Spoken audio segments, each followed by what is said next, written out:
Hola i benvinguts en un nou Grammar Video. Avui concretament parlarem dels sufixes, dels suffixes.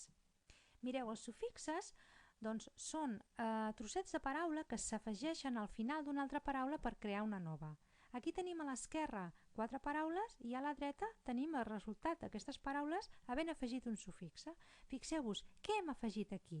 Hem afegit integrate, hem afegit tion, integration, i la E ha desaparegut. Aquí a teach hem afegit ER, teacher. A wonder hem afegit full, wonderful. I a read hem afegit able, readable. Cada cop que afegim un sufixe, la paraula canvia de significat. En ocasions, afegim els sufixes a verbs com integrate, teach, o a vegades els afegim a noms com a wonder. És a dir, d'integrar tenim integració, ensenyar tenim professor, meravella tenim meravellós, o de llegir tenim llegible. D'acord? Aquí tenim, perquè ara els veieu, quins són els sufixes. I aquí el resultat de la paraula. Començarem per el sufixe tion, que ens permet crear noms de verbs, és a dir, aquí a l'esquerra teniu 4 verbs, describe, descriure, alter, alterar, inform, informar i add, afegir. I aquí a l'haver afegit tion ens queda description, alteration, information i addition, que són noves paraules. D'acord? En alguns casos hem afegit ation i no tion, això ens hem de fixar. I aquí tenim una frase d'exemple que ens diu I informed the police that I had seen one of the robbers in Margate and this information led to the arrest of the gang. Jo vaig informar la policia de que havia vist un dels lladres a Margate i aquesta informació va portar a arrestar la banda, d'acord? I aquí tenim informed, que porta un sufixe ed per fer el passat simple, i information, que porta tion com a sufix per fer el nom informació. Doncs en aquesta graella que comencem ara tenim el primer sufix, que és el tion, el seu significat i un parell de paraules d'exemple. Passarem al següent, que és iti. Iti ens permet crear noms d'adjectius. Fixeu-vos, aquí a l'esquerra tenim 4 adjectius. Possible, possible, probable, probable, responsible, responsable i complex, complexa, complicat. I aquí què hem fet? Hem creat noms. Com? Afegint iti. Possibility, possibilitat, probability, probabilitat, responsibility, responsabilitat i complexity, complexitat. És ben fàcil. D'acord?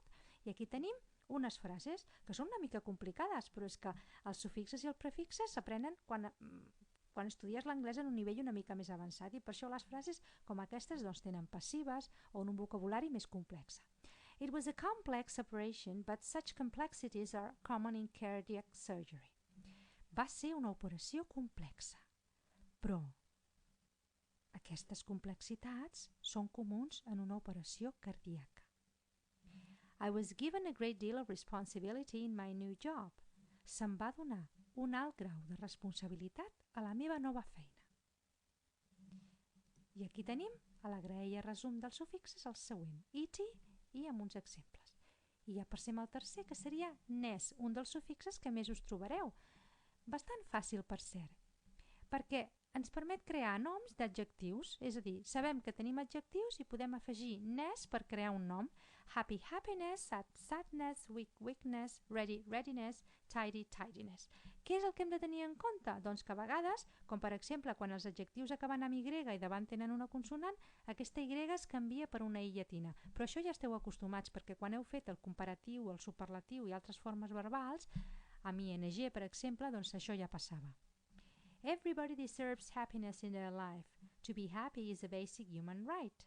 There was a lot of sadness in the office when people learned of his illness. Aquí teniu 2 frases amb exemples d'aquests nous noms utilitzats. Tothom es mereix la felicitat a la seva vida. Ser feliç és un dret humà bàsic. Hi havia molta tristesa a l'oficina quan la gent es va assabentar de la seva malaltia. Això és el que volen dir aquestes 2 frases. Seguim amb la graella, ja passem per nes i ara ens queden 2 sufixes. El següent és ment. Ment ens permet crear noms de verbs. Aquí teniu a l'esquerra 3 verbs, com són enjoy, replace i arrange, i d'aquí què fem? Afegim ment i ens queda enjoyment, replacement i arrangement. I aquí teniu, com sempre, una frase d'exemple. D'acord? I tornem a la graella. Sempre va bé la graella, podeu fer pausa i tornar-la a llegir. I ens queda able. Able ens permet fer noms de verbs. Llegir, read, readable, que es pot llegir. Understand, entendre, comprendre, doncs understandable, que es pot entendre, que es pot comprendre. Allow, permetre, allowable, que és permès. Doncs aquí teniu una frase d'exemple també. Ja quasi que estem acabant. Aquesta és la graella. I ara el que tenim és un exercici que tenim unes paraules traduïdes al castellà i aquí en l'espai aquest el que hem de ficar és la paraula amb el sufixe afegit. Com es dirà maco, dubtós, útil? Com es dirà tot això en anglès? Podeu fer pausa i intentar fer-ho perquè jo segueixo amb la correcció, d'acord? Doncs aquí teniu la solució, d'acord? Si us fixeu com ha quedat, the beauty, beautiful, the doubt, doubtful, the help, helpful, etc. Els sufixes no seran cap secret per vosaltres a partir d'ara. I, com sempre, recomano fer els exercicis de la web i corregir-vos amb la correcció en PDF que porta àudio incorporat. Apa, adeu!